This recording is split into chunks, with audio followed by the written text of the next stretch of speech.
ধন্যবাদ এবং স্বাগত জানাই আরেকটি ভিডিওতে। আজকের ভিডিওতে আমি কথা বলবো কি কি নিয়ম মেনে চলে স্বামী স্ত্রীর ভিতরে একটা ভালো সম্পর্ক থাকে। খুবই গুরুত্বপূর্ণ এই ভিডিওটি। আমি বলছি কাউন্সিলিং সাইকোলজিস্ট আসাদুজ্জামান রাজু। বর্তমানে প্র্যাকটিস করছি পাইনাল মেন্টাল হেলথ কেয়ার সেন্টার, যেটি মিরপুর 2 অবস্থিত। বিয়ে একটি জীবনের নতুন অধ্যায়, যেখানে সাইকোলজিক্যাল, সোশ্যাল এবং ফিজিক্যাল কিছু বিষয় থাকে, এবং এই বিষয়গুলো যদি ঠিকঠাক মতো করা যায় তাহলে প্রত্যেকটা ফ্যামিলির যে বিষয়গুলো, অন্যান্য যে বিষয়গুলো, সেগুলো কিন্তু ভালো হয়। সুতরাং সবাই চায় যে এই যে নতুন একটা সম্পর্ক তৈরি করার মাধ্যমে নিজের নিজের পরিবারের সাথে আরেকটা পরিবারের একটা অ্যাটাচমেন্ট, সাথে সাথে খুব ভালো একটা সম্পর্ক, পরবর্তী প্রজন্মের যে যারা আসবে, সন্তানরা আসবে, তাদের জন্য একটা সুন্দর ভবিষ্যৎ গড়ে তোলা। তো আসুন, আসলে আপনারা কীভাবে একটা সুন্দর সম্পর্ক তৈরি করতে পারেন। প্রথমে যে জিনিসটি, সেটা হলো প্রেজিং আদার, বা আমরা সাইকোলজিক্যালি বলে স্ট্রোক গিভিং। আপনার পার্টনারকে আপনি স্ট্রোক দিবেন, প্রশংসা করবেন ভালো কাজের জন্য, অবশ্যই খারাপ কাজের জন্য নয়। তো তারপর যেমন খারাপ কাজে বলতে আমি কি বোঝাতে চেয়েছি, হয়তোবা আপনার ওয়াইফের রান্নাটি আজকে ভালোভাবে ঠিক বা ভালো হয়নি, হয়তোবা লবণ বেশি হয়ে গেছে, আপনি কি প্রশংসা করবেন? যদি প্রশংসা করেন তাহলে পরের দিন কিন্তু ঠিক একইভাবে বেশি লবণ দিয়ে কিন্তু আপনাকে রান্না করবে। তো এই জায়গাটাতে আপনি প্রশংসা করবেন, সেই যে চেষ্টা করেছে আপনার জন্য রান্না করছে, এই জন্য আপনি খুশি, এবং আজকে আপনার কাছে মনে হচ্ছে যে লবণটা একটু বেশি হয়েছে, তো পরবর্তীতে একটু লবণটা কম দিলে হয়তো বা খেতে স্বাদটা আর একটু ভালো লাগবে। এইভাবে একটু প্রশংসা করতে পারেন। এছাড়া অন্য অন্য যে বিষয়গুলো, তার শরীরের গঠন, তার তার হচ্ছে যে স্পেশাল যে বিষয়গুলো, স্পেশাল যে পার্টগুলো, সেগুলো সম্পর্কে একটু প্রশংসা করা, তার চলার ভঙ্গি, তার কথার স্টাইল, এই যে জিনিসগুলো যে ভালো লাগে সেগুলো একটু প্রশংসা করতে পারেন, নিজে একটু আইডেন্টিফাই করতে পারেন, আর একটু এক্সপ্লোর করতে পারেন, সেটি কিন্তু একে অপরের সাথে করতে পারেন। এরপর যে জিনিসটা আসে সেটা হলো জেনুইননেস, বা মিথ্যা কথা বলা যাবে না। খুবই গুরুত্বপূর্ণ বিষয়টি। আপনারা প্রথম দিকেই যদি এটি আপনারা করতে পারেন, তাহলে দেখবেন আপনার যে সংসারটি আরও বেশি সুন্দর এবং মজবুত হবে। নিজেদের ভিতরে একটা একটা বন্ডিং কাজ করবে। ব্যাপারটা যেন এরকম না হয়, হাজব্যান্ড হয়তো ফোন দিয়ে বলছে, আমি এখন অফিসে যখন ফোন আসে তখন বলে, হ্যাঁ হ্যালো, আমি এখন এই যে আসতেছি, আমি এখন মার্কেটে, আমি কাজ করছি, অফিসের কাজ করছি। এটা যেন না হয়, বরং আপনি যেটা করেন সেটা ফ্লুয়েন্টলি আপনার ওয়াইফের সামনে থেকে বলবেন। আবার ওয়াইফের ক্ষেত্রে যে জিনিসটি, হয়তোবা একটা আসবাবপত্র কিনেছেন আপনি 20,000 টাকা দিয়ে, প্রতিবেশী আসলো, তাকে আপনি বলে দিলেন যে হ্যাঁ এটা কিনেছি 30,000 টাকা। সো এটা যেন না হয়। আপনারা সবসময় একটা জেনুইন থাকা নিজেদের ভিতরে, অন্যদের সাথেও। এবং যেটা হয় যে আপনার যদি কোনো খারাপ লাগে কোনো বিষয়টি, সেটি আপনার পার্টনারকে জানাতে পারেন। বা দেখা যায় যে কোনো একটা বিষয় তাকে বলবো না, বরং এটা আমার ভিতরে রাখবো, সেটা না করে ওপেননেস হওয়া। কারণ হয়তো বা প্রথম একটু খারাপ লাগা কাজ করলেও যখন এটি এস্টাবলিশড হয়ে যাবে আপনাদের ভিতরে, তখন কিন্তু দেখবেন যে এই সমস্যাগুলো থাকবে না। তারপর যে জিনিসটা আসে, সৎ থাকা, খুবই গুরুত্বপূর্ণ ছেলেদের ক্ষেত্রে এবং মেয়েদের ক্ষেত্রেও। বিয়ে হওয়ার পর দেখবেন যে আপনার আশেপাশে অনেকেই থাকবে, অনেকেই বলেও ফেলে যে বিয়ের আগে তো এত সুযোগ ছিল না, এখন এত সুযোগ কোথা থেকে আসলো। সো এই যে সুযোগগুলো, এগুলো সবসময় মনে করবেন ভাইরাস বা ছত্রাক।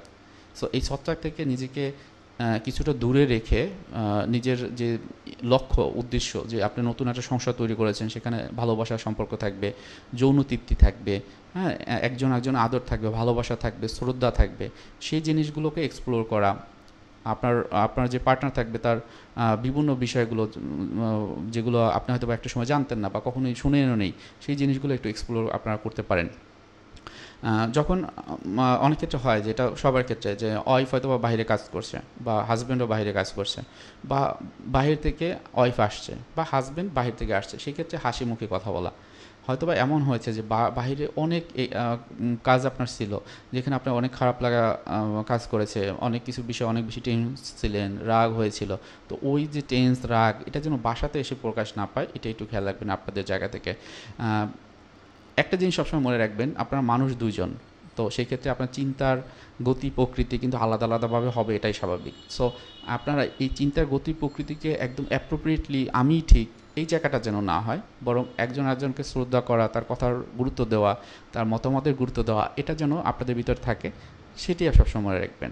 তারপর যেমন হয় যে কেউ যদি একটু রেগে যায়, তখন একজন অন্তত ঠান্ডা থাকা, তারপর ওই যে রাগটা যখন কমে যাবে, তখন আস্তে আস্তে তাকে বোঝানো যে এই বিষয়টি এইভাবে এভাবে হয়েছিল, এবং তুমি যখন রেগে গিয়েছিলে তখন আমার ভিতরে কষ্ট লেগেছিল, বা আমার ভিতরে ভয় লেগেছিল, বা আমি চাচ্ছিলাম যে তুমি যদি একটু শান্ত হতে, বা তুমি যদি এই বিষয়গুলো এইভাবে করতে। সো এইটাকে হলো অ্যাসার্টিভনেস, আপনারা প্র্যাকটিস করতে পারেন। এর মাধ্যমে দেখবেন আপনার ভিতরে, আপনাদের একে অপরের ভিতরে কিন্তু একটা বন্ডিং কাজ করবে, সেটা হাজব্যান্ড হোক বা ওয়াইফ হোক। এই ক্ষেত্রে যদি কারো দোষও থাকে সেই দোষগুলো ওই সময়টা না বলে পরবর্তীতে একটা সময় আপনারা কিন্তু বলতে পারেন। এরপর যেটি আসে যে সম্মান করা, সেটি কাকে? ফ্যামিলিকে। হয়তোবা এমন হতে পারে ফ্যামিলি মেম্বার একজন দুজন একটু অন্যরকম, সে তার হয়তোবা কথাগুলো আপনার ভালো লাগছে না বা ভালো লাগে না, সে যে কথা বলে খুব বেশি জাজমেন্টাল, মানুষের দোষ ধরে বা আপনারই দোষ ধরে। সো সে একজন হতে পারে। আপনি যদি একটু অন্যান্য ফ্যামিলি মেম্বারদের সাথে কথা বলে তার কথাগুলো শোনেন, তাহলে দেখতে পারবেন তারাও ঠিক আপনার মতো করে চিন্তা করে তাকে নিয়ে ভাবে। তো ওই জায়গাগুলোতে যেন এমন না হয় ওই লোকটা খারাপ তার মানে পুরো পরিবারটা খারাপ, এটা যেন না হয়। এবং অন্যদের সাথে ইন্ডিভিজুয়ালি একটা ভালো সম্পর্ক তৈরি করতে হবে বা ভালো রাখতে হবে। এটা দেখবেন যে আপনাদের ভিতরে নিজেদের ভিতরে একটা বন্ডিং কাজ করবে। কাউকে কোনো প্রতিযোগী না ভেবে বরং নিজেরা একটা ভালোবাসার বন্ধনে আবদ্ধ থেকে সুন্দর একটা সংসার তৈরি করা, ভবিষ্যৎকে নিজেদের মতো করে তৈরি করা, এটা যদি আপনারা করতে পারেন তাহলে দেখবেন যে নিজেদেরকে ভালো লাগবে এবং সুন্দর একটা পথ আপনারা খুঁজে পাবেন। এরপর আরেকটা জিনিস, সেটা হলো যে যা কিছুই হোক না কেন বিশ্বাস হারাবেন না আপনার নিজের উপরে, আপনার ফ্যামিলি অথবা আপনার পার্টনারের উপরে। অনেকে থাকে যে এই যে নতুন একটা সংসার হয়েছে, কিছুদিন চলে গেল, কিন্তু এখন মনে করতেছে যে এটা তো ভালো যাচ্ছে না, এটা আমার চাহিদা মতো হয়নি, আমি এরকম স্বপ্ন দেখেছি কিন্তু এখন তো এরকম না। এটা শুধু আপনার না, আপনার মতো অনেকেরই থাকে। আপনার 100টা ফ্যামিলির ভিতরে হয়তো বা 80%-এর ভিতরে এটা থাকে, আমার যে এক্সপেকটেশন সেই এক্সপেকটেশন অনুযায়ী আমি পাইনি। এটা দেখবেন যে একজন হাজব্যান্ড এবং ওয়াইফের ক্ষেত্রে উভয়ই কিন্তু বলে।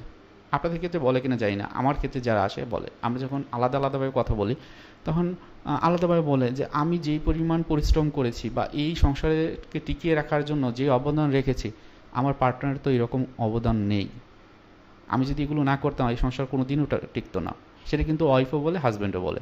সো এই জায়গাগুলোতে দ্যাটস গুড, আমি বলবো যে আপনার ভিতরে সেই সহনশীলতা রয়েছে, ধৈর্য রয়েছে, আপনার কম্পিটেন্স বা সেই স্কিলটি রয়েছে দেখেই কিন্তু আপনি আপনার জায়গা থেকে করতে পারছেন। যতটুকু সম্ভব একটু নিজের ভিতরে বিশ্বাস রাখা, আস্থা রাখা, একটু আপনার ফ্যামিলির যে পার্টনারটি রয়েছে খুব কাছের, এই জীবনে খুবই ইম্পর্ট্যান্ট সেই ব্যক্তি, যে হচ্ছে যে আপনার সাথে সারা জীবন থাকবে, মৃত্যুর আগ পর্যন্ত আপনার হাত ধরে থাকবে, তাকে একটু আদর করা, ভালোবাসা, শ্রদ্ধা নিজের মতো করে টেনে নেওয়া খুবই গুরুত্বপূর্ণ হবে। তো এটাই ছিল আজকের এই ভিডিওর মূল যে বিষয়টি, আমি যেটি বলতে চেয়েছিলাম যে আপনারা একে অপরের ভিতরে কীভাবে সম্পর্কটা ভালো রাখবেন। সো এইগুলো প্র্যাকটিস করতে পারেন, হয়তো বা বিভিন্ন রকমের ভিডিও পাবেন, বিভিন্ন সুন্দরভাবে তারা রিপ্রেজেন্ট করে। আমি আমার জায়গা থেকে যতটুকু আমার এক্সপিরিয়েন্স রয়েছে সেই থেকে আমি বলি, হয়তোবা আমি খুব বেশি ফ্লেভার আপনাদের এই যে ভিডিওতে দিতে পারি না, তবে আমার কথার যে কন্টেন্টগুলো আশা রাখি খুবই গুরুত্বপূর্ণ। আপনারা চেষ্টা করতে পারেন, যদি ভালো লাগে আমার এই যে চ্যানেলটি সাবস্ক্রাইব করে রাখবেন, অন্যদের মাঝে শেয়ারও করবেন, যার মধ্যে আরও বেশি এনগেজ হবে, এই কথাগুলো আরও বেশি মানুষের কাছে পৌঁছে যাবে। সবাই ভালো থাকেন, সুস্থ থাকেন, আসসালামু আলাইকুম।